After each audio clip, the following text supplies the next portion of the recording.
안녕하세요. 자유교회 이진우 목사가 보내드리는 아침 묵상입니다. 오늘도 예수 그리스도의 향기를 내는 복된 하루가 되시길 바랍니다.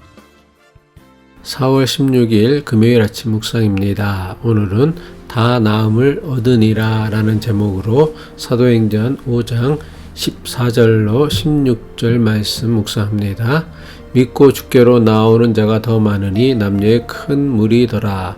심지어 병든 사람을 메고 거리에 나가 침대와 요 위에 누이고 베드로가 지날 때에 혹 그의 그림자라도 누구에게 덮일까 바라고 예루살렘 부근에 수많은 사람들도 모여 병든 사람과 더러운 귀신에게 괴로움 받는 사람을 데리고 와서 다 나음을 얻으니라.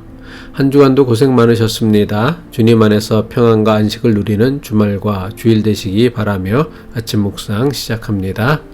예수가 그리스도임을 나타내는 표적과 기사가 사도들의 손을 통해 예루살렘 교회에 나타났습니다. 예수를 그리스도라고 믿는 사람들은 예루살렘 성전 솔로몬 행각에 모여 사도들로부터 하나님의 말씀을 배웠습니다. 유대교 종교 권력자들이 두려워 예수를 그리스도라 믿는 사람들과 상종하지 않았던 믿지 않는 자들조차 예루살렘 교회를 칭송했습니다. 이처럼 예루살렘 교회는 유대교 종교 권력자들의 핍박과 방해 가운데서도 갈수록 믿는 사람이 더 많아졌습니다. 사도행전 5장 14절이죠. 믿고 주께로 나아오는 자가 더 많으니 남녀의 큰 무리더라. 이 말씀에서 남녀의 큰 무리라는 표현에 주목해야 합니다. 유대인의 오랜 관습에 의하면 여자들은 숫자에 포함시키지 않았습니다. 그래서 사도행전도 처음에는 남자들의 숫자에 대해서만 기록하였습니다. 사도행전 4장 4절이죠. 말씀을 들은 사람 중에 믿는 자가 많으니 남자의 수가 약 5천이나 되었더라. 하지만 오늘 묵상하는 말씀에서는 남자의 숫자에 대해서만 언급하지 않고 남녀의 큰 무리라는 표현을 의도적으로 사용하였습니다. 이것은 예루살렘 교회에서 여자들이 차지하는 비중이 높아졌음을 의미합니다. 동시에 예루살렘 교회가 유대교와는 달리 남녀의 차별을 조금씩 극복하고 있음을 보여줍니다. 또한 사도행전은 예루살렘 교회의 교인 수가 많아졌다고 하지 않고 믿고 주께로 나아오는 자가 더 많아졌다고 했습니다. 교회에 사람이 많아지는 것이 중요한 것이 아닙니다. 교회는 예수를 그리스도로 믿는 사람이 많아져야 하며 교회에 나오는 사람이 아니라 주께로 나아오는 자가 많아져야 합니다. 교회의 참된 부흥은 교인 숫자가 늘어나는 것이 아니라 참된 믿음을 가진 사람, 삶을 바꾸는 진정한 회심을 하는 사람이 많아질 때 비로소 교회의 참된 부흥이라 할 수 있습니다. 사도들의 손을 통해 표적과 기사가 많아지고 예루살렘 교회의 영적 권위가 높아지자 스스로 움직일 수도 없는 중환자를 침대나 이불에 누인 채로 사도들에게 데려왔습니다. 사도행전 5장 15절이죠. 심지어 병든 사람을 메고 거리에 나가 침대와 요 위에 누이고 베드로가 지날 때에 혹 그의 그림자라도 누구에게 덮일까 바라고.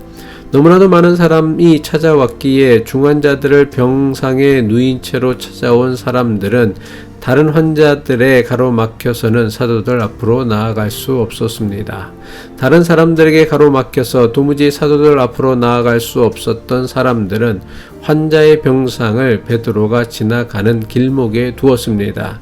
저들이 이렇게 한 이유는 베드로의 손이 닿지 못한다면 베드로의 그림자라도 환자에게 덮인다면 환자가 나을 것이라는 믿음 때문이었습니다. 개인적인 저의 생각이지만 저는 이런 태도가 바른 신앙의 태도라고는 여기지 않습니다. 또한 사도행전을 기록한 누가 역시 이런 태도를 권장하기 위해 기록한 것은 아닐 것입니다. 다만 병이 낫기를 바라는 사람들의 믿음이 얼마나 간절하고 절실한지를 나타내기 위한 기록이라고 생각합니다. 병자들은 물론이고 더러운 귀신 들린 사람들이 사도들을 찾아왔고 이들은 모두 나음을 얻었다고 사도행전은 기록하였습니다. 사도행전 5장 16절이죠. 예루살렘 부근의 수많은 사람들도 모여 병든 사람과 더러운 귀신에게 괴로움을 받는 사람을 데리고 와서 다 나음을 얻으니라. 병자나 귀신 들린 사람들 모두가 나음을 얻었다는 것은 사도들을 찾아온 사람은 단 한 사람도 허투루 대하지 않고 모든 사람에게 최선을 다했음을 강조하는 말씀입니다. 이 말씀을 오해하여 주님을 찾아오기만 하면 모든 병을 다 낫게 한다고 주장하는 것은 매우 위험한 성경 해석이며 적용입니다. 실제로 사도들을 만난 모든 사람이 육체적 질병에서 나음을 얻은 것은 아닙니다. 사도가 아니라 예수님을 직접 만났다고 해도 모든 사람이 육체적 질병에서 나음을 얻은 것은 아닙니다.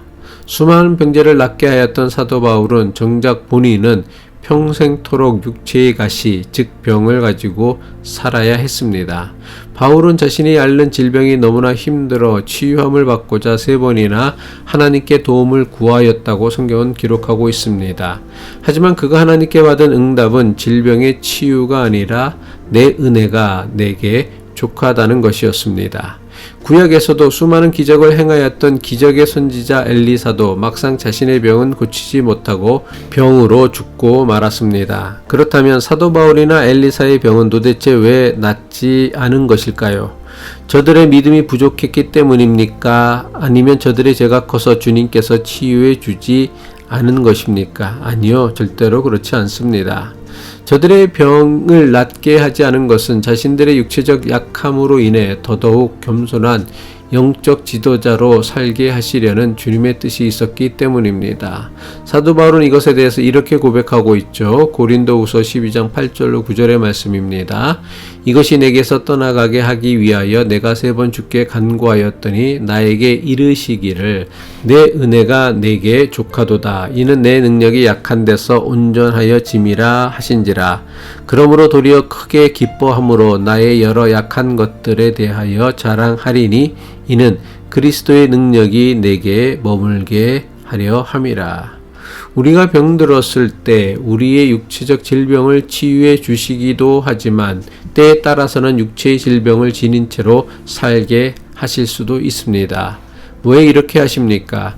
주님께서 우리에게 궁극적으로 주시고자 하는 것은 언젠가 썩어 없어질 육체의 강건함이 아니라 영원한 생명이기 때문입니다. 따라서 육체의 질병이 낫든 혹은 낫지 않든 하나님께서 우리를 영원히 살리시고 우리 영혼을 더욱 강건케 하시기 위함임을 깨달아야 합니다. 공생의 사역을 시작하시며 예수님께서는 이렇게 선포하셨습니다. 마가복음 2장 17절이죠. 건강한 자에게는 의사가 쓸데없고 병든 자에게라야 쓸데있느니라. 나는 의인을 부르러 온 것이 아니요 죄인을 부르러 왔노라. 우리가 영육간에 병들지 않는 존재라면 우리에겐 치유자도 구원자도 그리스도도 필요 없을 것입니다. 하지만 우리는 영육간에 병들고 결국 죽을 수밖에 없는 죄인이기에 우리의 병든 영과 육을 살리시고 구원하실 구세주 그리스도가 필요한 것입니다. 사도들을 찾은 병자와 귀신 들린 자 모두가 다 나음을 입었다는 말씀은 예수를 그리스도라고 믿는 사람에게는 반드시 구원의 은혜가 있음을 나타내는 메타포입니다. 기도하겠습니다. 예수를 구세주 그리스도로 믿는 믿음으로 영육간의 건강함을 회복하게 하시고 이전과는 전혀 다른 새로운 삶을 향해 나아가는 존귀한 믿음의 사람이 되게 하옵소서. 예수 그리스도의 이름으로 기도합니다.